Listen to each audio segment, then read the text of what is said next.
Electrical discharge machining (EDM) sometimes is colloquially referred to as spark machining, spark eroding, burning, die sinking, or wire erosion. It is one of the most widely used non-traditional machining processes. The main attraction of EDM over traditional machining processes such as metal cutting using different tools and grinding is that this technique utilizes thermoelectric process to erode undesired materials from the workpiece by a series of rapidly recurring discrete electrical sparks between workpiece and electrode.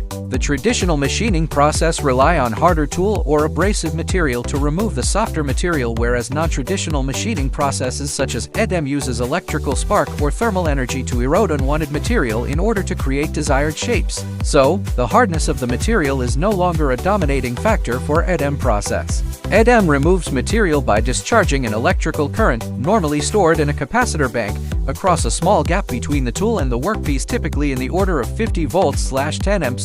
At the beginning of EDM operation, a high voltage is applied across the narrow gap between the electrode and the workpiece. This high voltage induces an electric field in the insulating dielectric that is present in the narrow gap between electrode and workpiece. This causes conducting particles suspended in the strongest electrical field. When the potential difference between the electrode and the workpiece is sufficiently high, the dielectric breaks down and a transient spark discharges through the dielectric fluid, removing small amount of material from the workpiece surface. The volume of the material removed per spark discharge is typically in the range of 10 to 10 mm. The gap is only a few thousandths of an inch, which is maintained at a constant value by the servo mechanism that actuates and controls the tool feed.